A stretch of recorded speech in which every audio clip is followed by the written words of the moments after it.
International cricket స్టేడియంలో ఈరోజు India versus New Zealand final match అయితే జరగబోతుంది అన్న విషయం అయితే మనకు తెలియదు కాదు. అయితే ఈ మ్యాచ్లో పాజిటివ్స్ చూస్తే మాత్రం ఇండియాకి ఎక్కువగా ఉన్నాయి అన్నది మాత్రం ఖచ్చితంగా కాదనలేని నిజం. గూగుల్ కూడా చెప్పింది అది. దగ్గర దగ్గర ఇండియాకి అయితే 69% అయితే ఇచ్చింది. అలానే న్యూజిలాండ్కి అయితే జస్ట్ 31% మాత్రమే విజయావకాశాన్ని ఇచ్చిందనే చెప్పాలి. ఓవరాల్గా చూసుకుంటే ఇంతవరకు ఇండియా మీద అయితే న్యూజిలాండ్ ఛాంపియన్స్ ట్రోఫీలో గెలిచినటువంటి దాఖలాలు లేవని మాత్రం తెలుస్తుంది. ఫస్ట్లో అయితే ఒకసారి కప్పు కొట్టిన విషయం తెలిసింది న్యూజిలాండ్.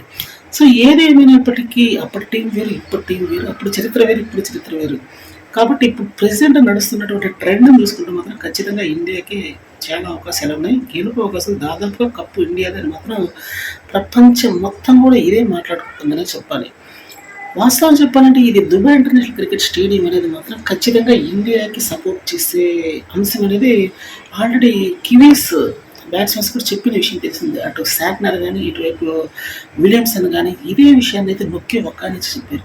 వాళ్ళ పిచ్చులు ఎలా ఆడాలో బాగా తెలుసు, ట్రిక్స్ ఏ విధంగా అవలంబించాలో తెలుసు, ఏ విధంగా గెలవాలో తెలుసు అన్నట్టు చెప్పకుండా చెప్పారు. సో ఈ టెన్నెంట్ నేపథ్యంలో ఇండియాకి పాజిటివ్నెస్ అయితే చాలా ఎక్కువగా ఉంది.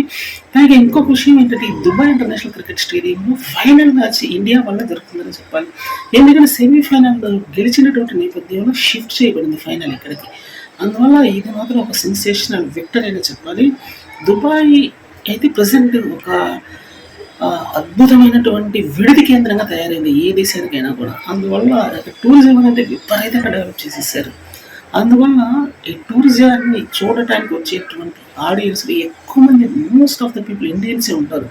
ఇందులో డౌట్ లేదు. 90% ఇండియన్సే కనిపిస్తుంటారు కాబట్టి అక్కడ వర్క్ చేసేవాళ్ళు కూడా ఇండియన్సే ఉంటారు కాబట్టి ఈరోజు జరిగే మ్యాచ్కి మ్యాక్సిమం వాళ్ళు వచ్చే అవకాశం చాలా ఎక్కువగా ఉందని చెప్పాలి. దీనికి తోడు విదేశాల నుంచి అంటే అటు న్యూజిలాండ్ కానీ, ఇటువైపు యూఎస్ఏ కానీ, ఇటువంటి ఇండియన్ ఫ్యాన్స్ అయితే చాలామంది వస్తారు. న్యూజిలాండ్ ఫ్యాన్స్ కూడా వచ్చే అవకాశం ఉంటుంది కాబట్టి ఈ మ్యాచ్ అత్యంత ఆసక్తికరంగా జరగబోతుంది. కివీస్ని అయితే నమ్మడానికి లేదని ఒక మాట అయితే వినిపిస్తుంది. సో వాళ్ళ యొక్క ట్రిక్స్ ఏ విధంగా ఉన్నా, ఇటువంటి బౌలర్స్ తీసుకున్న ఇటువంటి బ్యాట్స్మెన్స్ ఉన్నా కూడా వాళ్ళు గెలిచే అవకాశం అయితే కొంచెం లిమిటెడ్గానే ఉందని చెప్పాలి. ఆల్రెడీ రవిశాస్త్రి కూడా ఇదే విషయం చెప్పాడు కాబట్టి భారత్కి అవకాశాలు చాలా మెండుగా ఉన్నాయి.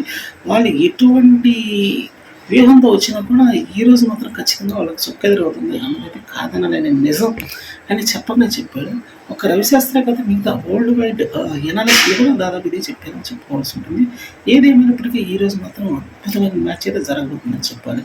ఇది ఇండియా ఫైనల్ అంటే ఇండియాకి రాబోయేటటువంటి మరో ఛాంపియన్షిప్ ట్రోఫీ 2025 అయితే ఖచ్చితంగా ఇండియాకి రాబోతుందని చెప్పడం డౌటే లేదు.